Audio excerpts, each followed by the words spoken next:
Bueno, un saludo para todas las estudiantes, los estudiantes del Profesorado Pueblos de América del primer año, turno vespertino.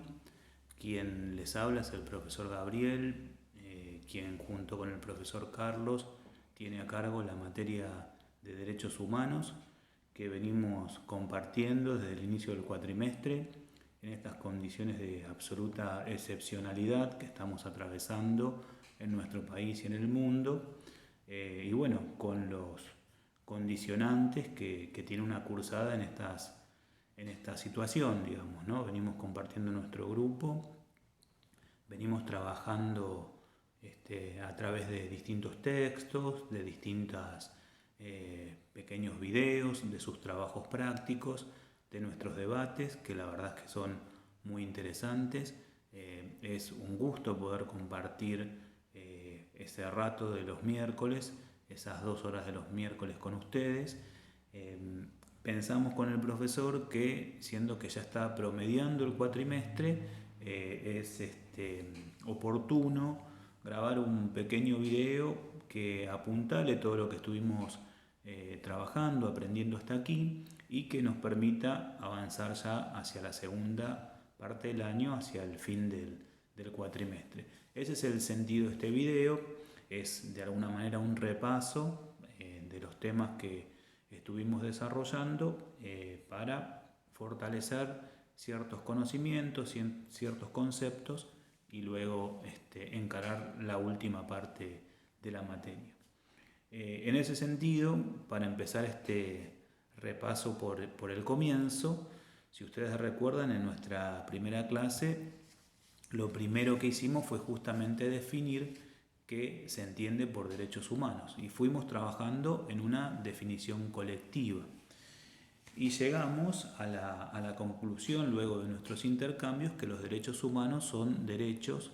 que todas las personas tenemos por nuestra condición de tales, digamos. Por la condición de seres humanos hay derechos que no son inherentes, sin ningún tipo de distinción, ni de sexo, ni de orientación sexual, de género, de nacionalidad, de religión, de edad, de trabajo, digamos de creencias religiosas. Ningún tipo de distinción justifica, digamos, el hecho de que un ser humano tenga más o menos derechos en función de algún atributo en particular. Somos titulares de derechos todos y todas las personas por nuestra condición humana. Esa es una primera definición. Luego vimos que comenzamos a debatir respecto a quién debe respetar esos derechos. Independientemente de que entre todos nosotros y nosotras nos debemos respeto por el hecho de ser justamente humanos, los derechos humanos deben ser respetados, deben ser garantizados, deben ser promovidos, deben ser reconocidos y luego eventualmente, si fuesen violentados, deben ser investigados, deben sancionarse a aquellos que los hayan quebrantado, debe reparar, si el daño sufrido se pudiera reparar. Quien debe hacer todas esas tareas es el Estado. El Estado debe respetarlos, debe garantizarlos, debe promoverlos y eventualmente debe investigar, sancionar a quien haya violentado esos derechos y repararlos. Eso estuvimos trabajando en la primera clase. Luego vimos cuáles son los grupos humanos que están en una situación de mayor vulnerabilidad respecto al incumplimiento de estos derechos, y eso, digamos, de alguna manera nos permitió ya prever el desarrollo de lo que está haciendo esta cursada. Luego vimos que hubo un hito fundamental,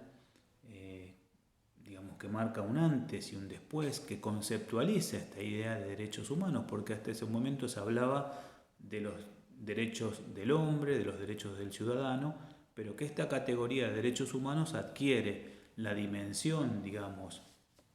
que hoy tiene a partir de un hito fundamental, que es la Declaración Universal de los Derechos Humanos, del año 1948. Digamos, hay un antes y un después. No es que, digamos, los derechos humanos hayan dejado de evolucionar en el año 48. Han seguido progresando, pero esa declaración que emana, digamos, de las Naciones Unidas es un hito fundamental. Vimos que trabajamos luego con un pequeño video, seguramente ustedes lo recordarán, respecto a la historia de los derechos humanos, cómo se llega al año 1948 y a esa Declaración Universal. Y vimos que la genealogía, si bien en algún sentido incorpora algunos elementos, como por ejemplo el cilindro de Ciro del siglo VI antes de nuestra era, o en algún caso incorpora también la Revolución Haitiana de 1804, la independencia. Vimos que es una genealogía, la oficial, digamos, la hegemónica, que está centrada básicamente en la historia europea, fundamentalmente inglesa, anglosajona y luego en su continuidad en América, los Estados Unidos. Vimos que hay una serie de declaraciones desde la Carta Magna de 1215, las peticiones de derechos del siglo XVII, la Carta de Derechos también en Inglaterra, que acompañó a lo que los liberales llaman la gloriosa revolución, la Declaración de la Independencia de los Estados Unidos, con sus derechos de Virginia y la Declaración de las Colonias, la Revolución Francesa acompañando ese proceso y las constituciones, digamos, emanadas, digamos, de esta corriente liberal, hegemonizan la perspectiva, digamos, oficial de los derechos humanos. Luego vimos un autor, si ustedes recuerdan, José Schulman, que es secretario general de la Liga Argentina por los Derechos Humanos, el organismo señero, el primer organismo de derechos humanos de la Argentina, aunque se llamaba hasta hace muy poquito Liga Argentina por los Derechos del Hombre, que planteaba que en realidad el campo de los derechos humanos era un campo en disputa y que si bien la genealogía liberal había aportado a los derechos humanos y a su reconocimiento todas las luchas que tenían que ver con el freno al poder arbitrario de los monarcas, de la nobleza, digamos, de las aristocracias feudales, tanto civiles como religiosas, y que habían sido y son de hecho un gran aporte en ese campo, no han sido ni mucho menos los únicos que han luchado por la dignidad de todos los seres humanos, por los principios de la igualdad, de la no discriminación, que son los principios basamentales de este concepto. Y Schulman reivindica y rescata otras tradiciones de lucha por el reconocimiento de los derechos humanos que comienzan con el cristianismo y su concepto central de la igualdad, digamos, de la fraternidad, de que todos los hombres y mujeres somos creación de la divinidad, y que luego se perpetúan en otras luchas, sí, las luchas liberales, pero también las luchas de los trabajadores y de los pueblos, enarboladas en las luchas del siglo XIX, bajo las banderas del socialismo y del comunismo, las luchas también de los pueblos originarios, vinculadas, Schulman lo circunscribe estrictamente a la cuestión ambiental, digamos, y a la madre tierra. Las luchas actuales de las diversidades de género y demás son luchas que van confluyendo. También podemos incorporar desde ya las luchas independentistas en distintas partes del mundo en contra del colonialismo, los movimientos nacionales, populares, revolucionarios. Digamos, hay una vasta tradición de otras corrientes que luchan por distintos valores que luego se plasmarán en derechos en particular. Valores que en definitiva tienen que ver justamente con la independencia, en este caso de las luchas anticoloniales, pero también con la dignidad de todos los seres humanos, con el principio de la igualdad, de la libertad, que están, digamos, como decíamos, en la base del concepto, del paradigma de los derechos humanos. Entonces, esta idea de la disputa de que no todo pasó por la historia inglesa, europea o a lo sumo angloamericana. Si ustedes recuerdan, hicimos una crítica, de hecho uno de los trabajos prácticos tenía una pregunta al respecto y lo que veíamos consensuadamente era que claramente esa primer genealogía era una genealogía blanca, europea, masculina, pensada desde el centro, digamos, del sistema mundo, y obviamente ligada a las clases propietarias, ¿no? Y que en todo caso podemos pensar que los derechos humanos o en ese campo confluyen otras corrientes y otras corrientes liberadoras. Bueno, en eso estuvimos analizando que las luchas de los pueblos fueron incorporando otros derechos que no eran estrictamente los derechos de las revoluciones burguesas, y vimos cuál fue el contexto en el cual surge esta Declaración Universal.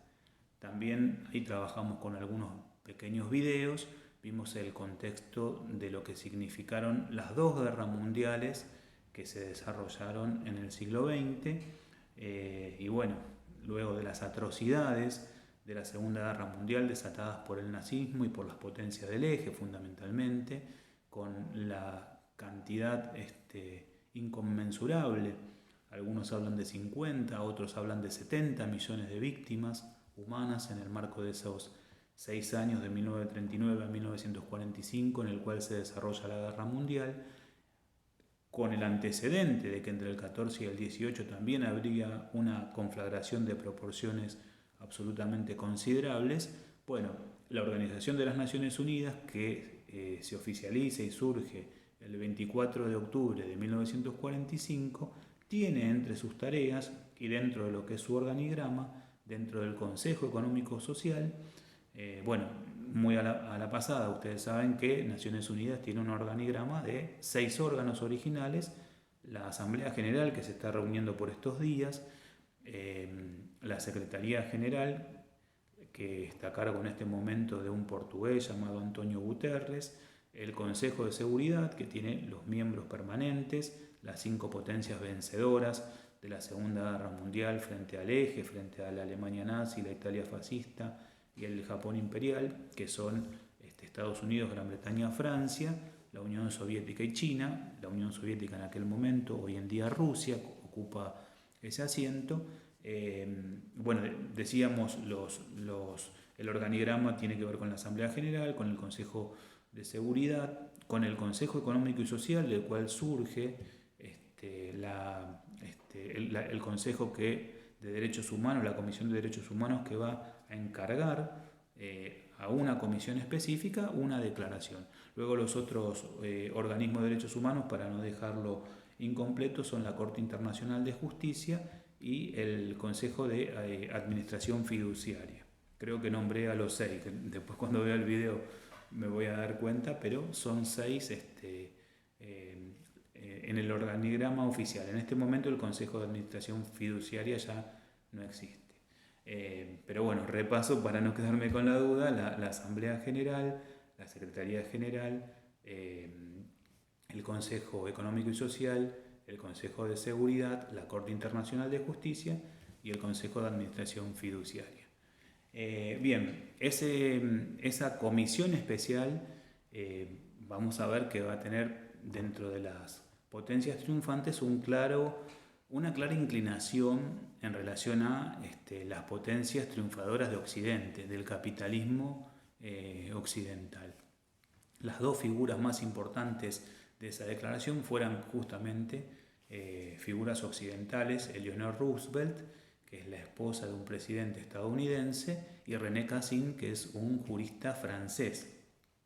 Y eso se va a ver claramente en la Declaración Universal. Fue una de las tareas que estuvimos haciendo, si ustedes recuerdan,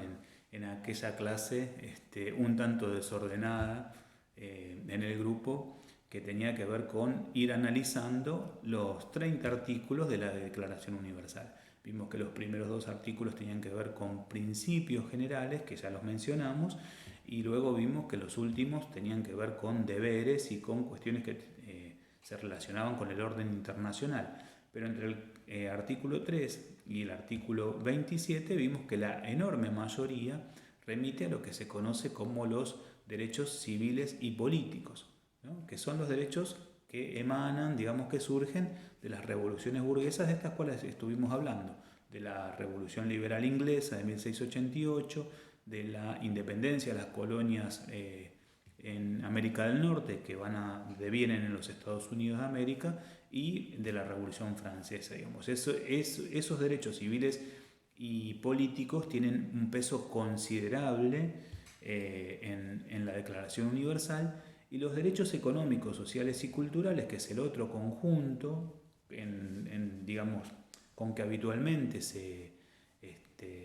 presentan los derechos, tienen que ver con otras luchas, con otras disputas, básicamente con la revolución industrial, con la organización obrera en función de las consecuencias sociales, económicas, ambientales que esa revolución genera, con la lucha de los trabajadores, con su organización, y digamos, si se entronca más con los sectores populares en disputa frente al sistema capitalista, que luego van a consagrar una revolución, la Revolución de Octubre, y van a dar forma al campo del socialismo, al campo socialista, y también a los movimientos de liberación nacional y a los movimientos nacionales de liberación en lo que se conocía por aquel entonces como el Tercer Mundo, ¿no? Bueno, eso es todo otra corriente de disputas que va a plasmar o que en todo caso va a estar representada digamos, en esa declaración, en esos derechos económicos, sociales y culturales. Corto acá, grabo una segunda parte por cuestiones técnicas y vamos a terminar en esa segunda parte el repaso del cual les estaba hablando al comenzar el video.